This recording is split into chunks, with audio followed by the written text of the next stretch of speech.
Just kidding. Another wonderful episode of Becoming Abraham. This is the Becoming Abraham podcast. I'm Amadi J. I'm your host. Thank you all for tuning in again, whether you're watching the video podcast or you're listening to the audio. If you happen to be watching the video podcast on YouTube, please just down below, click the thumbs up, subscribe, share the link with a friend, all those great things. And if you are if you're listening to the audio podcast, please give us 5 stars. We're available. All of our podcast episodes are available on our website, divemedia.co. That is divemedia.co. And we're also available wherever podcasts are disseminated, Apple, Spotify, YouTube, etc. So please check us out. We appreciate your support. Also, we can be followed on all the socials at This Is Dive Media. Again, that is at This Is Dive Media. So we're just going to jump right in. Again, thanks for rocking with us. This is episode 12. I believe I got the numbers right this time. This is episode 12. So just going to continue. So if you recall from last episode, I said there was going to be a 2-parter, right? And we started with Abram's engagement reluctantly in a war, right? There was a war that had transpired between these 9 kings, and Abram's nephew, Lot, was inadvertently caught up in the war, right? Again, it's pretty ironic considering what's going on currently in the world. If you are watching this later, I'm recording this podcast in the year 2026. So there were some, interesting things going on globally in 2026. So with that, I want to continue the discussion of what happened after Abram got pulled into this war. I want to pull up a particular scripture that we're going to continue. Like I've always said from the very beginning, I follow the God of the Bible. And so a lot of what we're going to discuss in this particular episode comes from the scriptures. And so for, anyone who has an open mind, I would ask that, listen and hear the truth, even if it's not your cup of tea, but it is my cup of tea. And I believe that much of it is truth. All right. So Abram got pulled into a war, and we talked about how, in the last episode, how everyone's war is not your war, but when things happen, you have to do what you have to do, and not in a, kind of reckless kind of way, but when war is brought to your doorstep, sometimes you have to act, right? Abram didn't get pulled into a war, just because he felt like fighting. He was pulled into a war because his nephew had been harmed, and that was someone I believe he had a particular relationship with, where he still chose to keep watchful eye over his nephew's well-being. So Abram takes his men, they go and attack at night, and they're able to retrieve Lot and the possessions and what have you. Now, I want to continue on into the second part. So in the 14th chapter of Genesis, afterwards, after Abram is victorious, Lot is retrieved, they're making their way back. Abram has this particular encounter with an individual that is yet to have been introduced in Abram's journey so far, at least introduced to us, right? If you're reading the text, if you're reading, this is the first time he's introduced to us, but I don't believe this is the first time that he and Abram, right, have interacted or interfaced. And so in verse 18, this is right after the victory, and then Abram goes out to a valley and is met by the king of Sodom, who was one of the kings who was in the war, But then we're introduced to this other character. His name is Melchizedek, or Melchizedek, however you choose to pronounce it. And it says that he is a king. He is the king of Salem. It says he's the king of Salem, right? And during this encounter with Abram, Melchizedek brings out bread and wine. Now, if anybody who knows the Christian tradition of communion, you know there is bread and there is wine, and that's how you sort of take communion in remembrance of the death and resurrection of the Lord Jesus Christ. So for those of you who don't understand the significance, that's what that significance is to symbolize. It's a sort of precursor, right? And a precursor to a future event that is a significant tradition, a significant Christian tradition. Now, if you ask, okay, Amadi, this is the first time that we are introduced to this character, Melchizedek. How do you know, or what leads you to think that he and Abraham have history, right? Well, right around verse 19. So in verse 18, we're introduced to Melchizedek. And then in verse 19, he makes a statement to Abram. He says, blessed is Abram by the Most High God, creator of heaven and earth. Worthy of praise is the Most High God who delivered your enemies into your hand. And then Abram gave Melchizedek a tenth of everything. So Melchizedek was aware that Abram had just come from war. And not only that Abram had just come from war, but that Abram was victorious. Now, you could say, well, maybe somebody else told him. Maybe word got back to Melchizedek. I like to believe that Abram may have had some encounters with Melchizedek before. Maybe Abram was a little concerned, because remember, Abram didn't go to war initially. It wasn't until Lot was taken that Abram went to war. Abram maybe didn't want to go to war. Maybe he didn't want to get involved in those other guys' wars and those other guys' conflicts. He didn't want to get involved. But then his nephew gets taken. Maybe he goes to Melchizedek and is looking for some counsel. Hey, listen, I like your thoughts. And I'm paraphrasing. None of this is written down, right? But by the tone of their relationship, you can see that Abram has some respect for Melchizedek, because it says that Melchizedek blesses Abraham, right? That means speak highly of him. He breaks out bread and wine for a ceremony with Abram, right?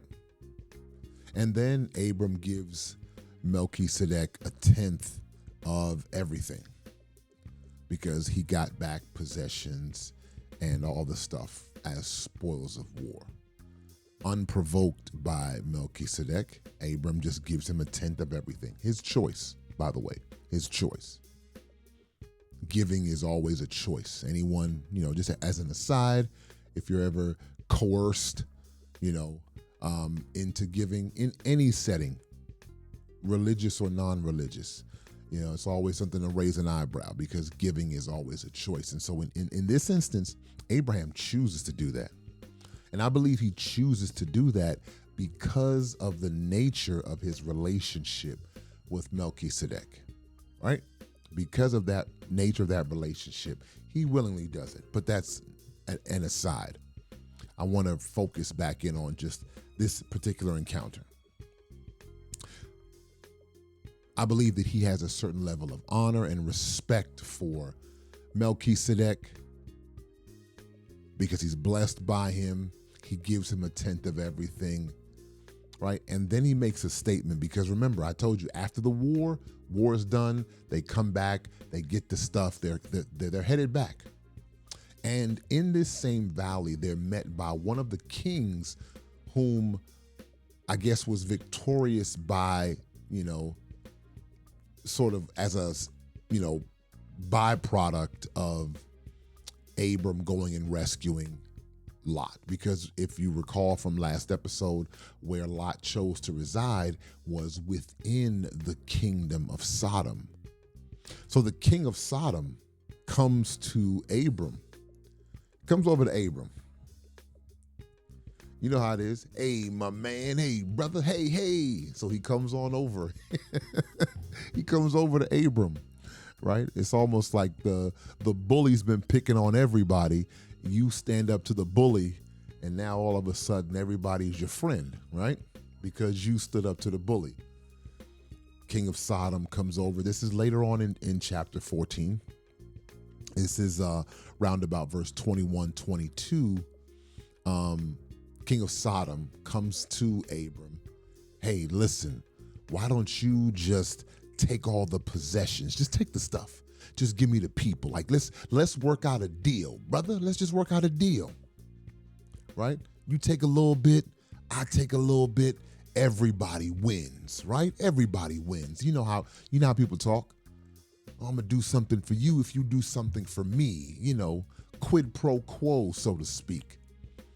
And Abram has a powerful response, I believe, stemming from his connection with Melchizedek, because this encounter has a lot to do with stuff and possessions and things and money. This encounter is very interesting when you think about it through a financial lens.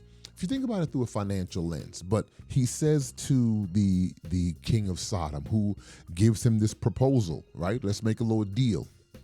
He says, I'm going to raise my hand, as a sign of surrender to the Lord Most High. All right, this is verse 21, 22.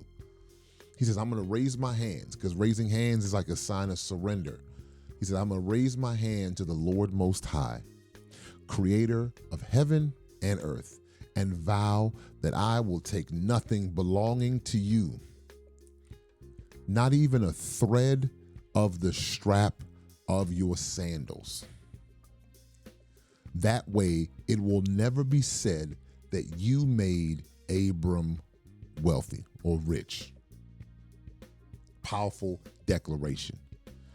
Basically, nah, bruh, we're not doing no deals, because I did not go into this war to become chummy with you. I didn't get into this war so that me and you could be cool. I wasn't trying to be cool with you. I was really going to get my nephew. I wasn't joining into this war because now all of a sudden you and I are, we like this now. No. Let's make sure that we are 100%, that we are 100% clear on this point, right? He said, the only thing that I'm going to want compensation for is for what my men have eaten, right? Remember, he took over 300 guys with him. They had to eat, those guys had to be taken care of. He said, but other than that, I don't want nothing except for what these young men have eaten. Take whatever compensation you need that will cover the cost of my men having to be taken care of. But other than that, we are good. We're not doing business with you. We're not doing business with you. Now, this entire encounter is just extremely insightful because for multiple reasons, right? I'm going to start at the back and sort of work my way back towards the initial what we started. Know what deals that you may have to cut off. All right? There are some deals that are too good to be true. When we say things like, man, this seems too good to be true, that's because it probably is. Every deal is not a deal that you need to be involved in. Every deal is not a deal that I need to take advantage of this. Every deal, you need to examine every offer that crosses your path.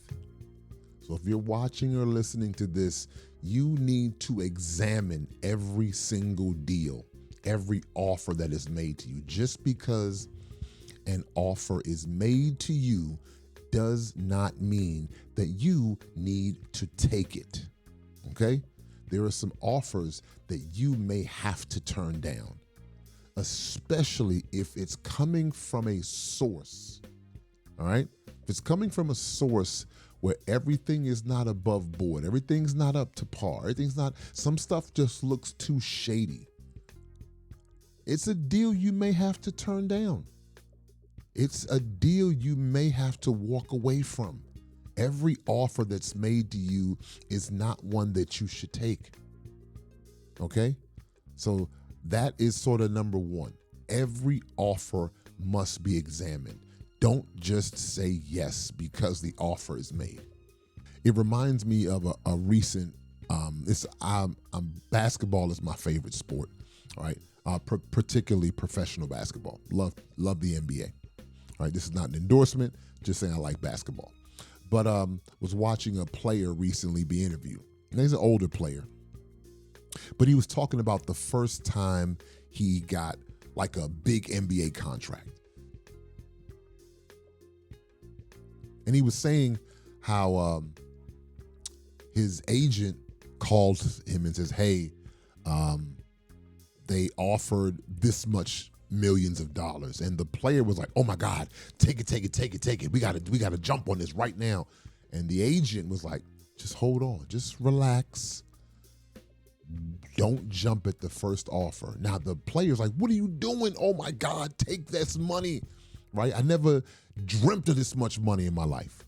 The agent's telling the player, hold on, just let me work, let me have some meetings, some discussions, and then I will get back to you. And, lo and behold, he got back to him, and the number was even bigger.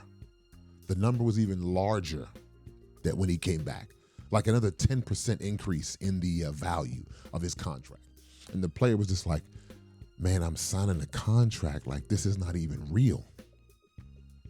Like, this can't be real. Now, why am I saying that? I'm saying that for two reasons, and then we're going to get to the second part. So every offer that crosses your path, you may have to walk away from or be patient or wait, right? Because that particular player didn't even think through the possibility that there could be a larger contract, right?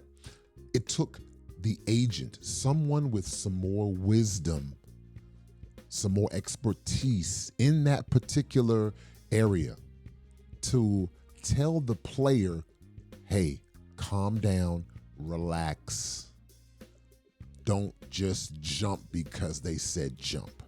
Okay? Now, relating this back to Abram, because if you remember, if you go back and listen to a few episodes earlier, remember the Pharaoh offered Abram a bunch of stuff to lie about his wife, and Abram did it. So you see now there's a little bit of growth in his life. I'm hoping that these things tie together. We're seeing some growth because in chapter 12, when we read, Abram took a bribe from the Pharaoh, right? He took a bribe from the Pharaoh to lie about his wife. But now we get to the king of Sodom offering him another deal, and he's willing to say no. But I digress.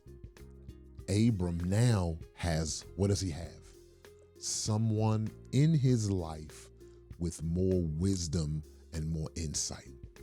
And that's why I believe it is just so insightful here that this engagement first starts off with the introduction of this character Melchizedek, right? Melchizedek is introduced first, and then you see the encounter between Abram and the king of Sodom. And I believe that the pertinent component there is that Abram and Melchizedek had history. They had begun to develop some, a track record that shows that there was a pre-existing relationship before we, the reader, are introduced here. I believe that there has already been a relationship developed.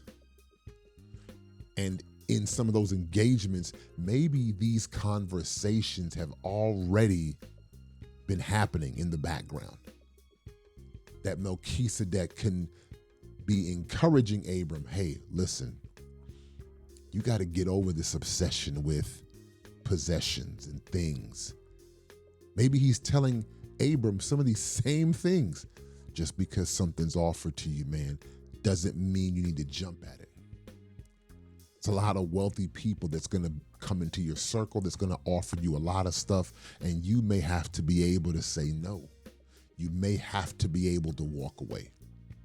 There are things in this life more valuable than money. All right? To the young, to the immature, that seems crazy. To the young and to the immature, that idea seems crazy. There was a season in my life where I was younger where I'd try to snatch every dollar off the table. I would. I was guilty of that earlier in my life, in certain stages of my life. And you take a scan across your life, and then you see some of the things you ended up having to sacrifice, unknowingly, because you were chasing every dollar, trying to grab it off the table.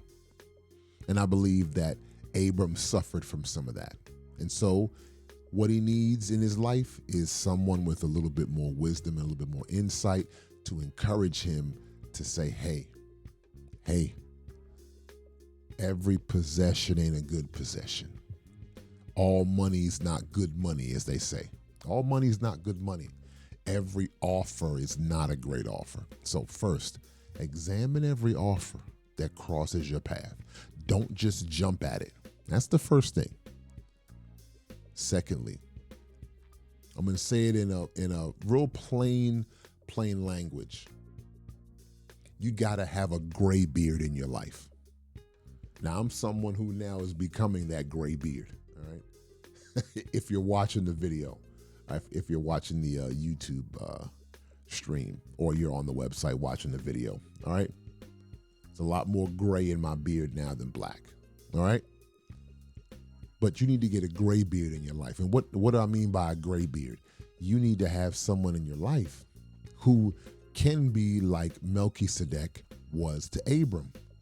More wisdom, more insight, someone you are able to bounce ideas off of, someone you're able to pick their brain, someone not only knows a lot and is wise, but also has your best interest at heart.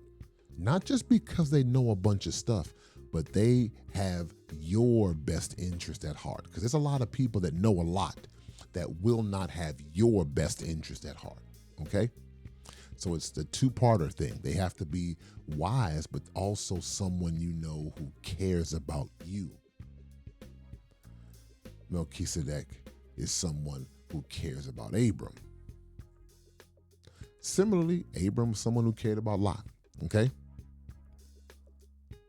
Now, why is all this so important?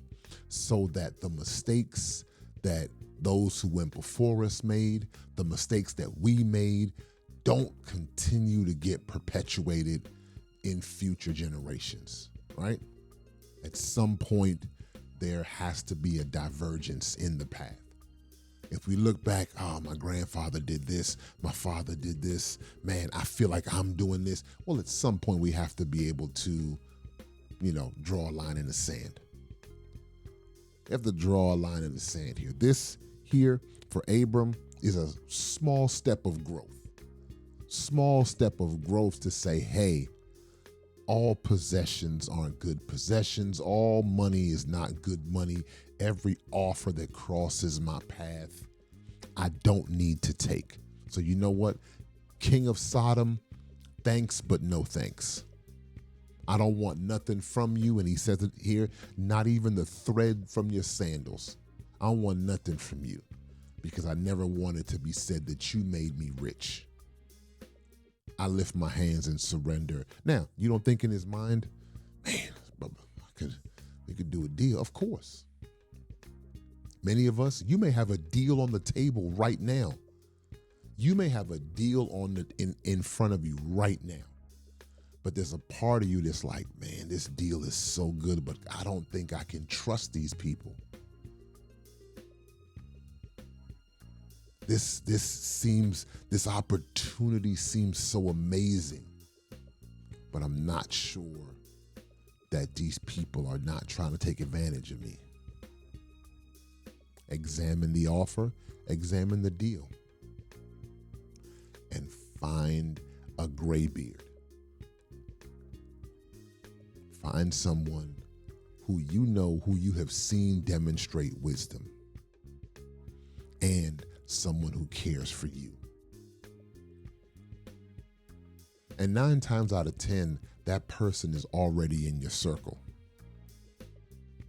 That person's already in your circle. And for many of us, it may be someone that we don't want to talk to. It may be someone that we may feel a little uncomfortable around. We may be too prideful or too arrogant. They may feel like they're beneath us, right? For whatever reason. Maybe we live in a better neighborhood than them. Maybe we got a better job than them. Maybe we are more educated than them, for whatever the reason. But guess what? They walk in wisdom and we don't. They walk in wisdom in some areas that we are still learning. I'm going to have to humble myself. Melchizedek was the king of Salem, right? We know he was a king. But who's to say that Abram may not have been wealthier than Melchizedek? Who knows? What if Abram was wealthier than Melchizedek? Who's to say Abram didn't have a bigger fighting force than Melchizedek? Right? Abram just went to war with some kings and won. He took his 300 some guys and they went to war and they won. Who's to say that Abram couldn't conquer Melchizedek's territory? So you see, it has nothing to do with those things. It has to do with Abram recognizing the wisdom and the insight that Melchizedek possesses that he does not possess, and being willing to humble himself enough to be able to receive. And because he was able to do that, he's able to resist an offer that probably was not to his benefit. As we get further along in some of these episodes, you'll see why this offer from the king of Sodom, it wasn't to his benefit. It wasn't to his benefit, but he needed to be armed with the wisdom, right, from a source greater than himself. So I want that to sit with you. Let that sit with you. Every offer is not a good offer. All money's not good money. You need a gray beard in your life. You need many gray beards in your life. You know, at least one. At least get you one. Right? If you could have a couple, hey, wonderful. But if you don't have another in your life with the wisdom and insight to be able to arm you with the tools, and I'm talking about the unseen tools. I don't mean, oh, here's a couple of dollars, right? You can go borrow some money from the bank. I'm not talking about I can call somebody, get some bread. That's not what I'm talking about. I'm talking about those unseen tools, wisdom, insight, right? That's unseen. You can't see wisdom. You see wisdom when it's applied. We all see the application of the wisdom. See, that's how I'm able to get what I'm getting, because you see at the end of chapter 14, you see the application of the wisdom, which lets us know, oh, there was some wisdom that was imparted, because we're able to see Abram apply the wisdom. Okay? So we need to be armed with the unseen tools. We need to be armed with unseen weapons, wisdom being one of those. And again, if it's resisting, devious offers, right? Offers that are not to our benefit, right? Making connections or building relationships that we may have never seen others do, and walking these things out. It's difficult, but somebody has to be the first. Y'all know how we do here. So I want to thank you guys for watching. I want to thank you for listening. This one was a heavy one. It was a heavy one.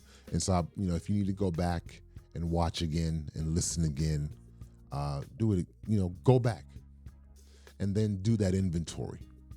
Do that inventory in your life. Examine those offers and those deals. Examine your relationships. Begin to see the gray beards in your life, and begin to do the hard work of making those connections. But it is possible. I say that not just because of what I've read, but because of what I've lived. It is possible. So as always, I thank you all for watching and listening. Again, if you're on the video feed, please like and subscribe below. If you're on the audio, please give us 5 stars. And I thank you for this one. I thank you for enduring to the end of this episode. All right. But just know it's possible. And there's going to be folks in the future that are going to benefit because you did it first. All right. Thank you all. Welcome.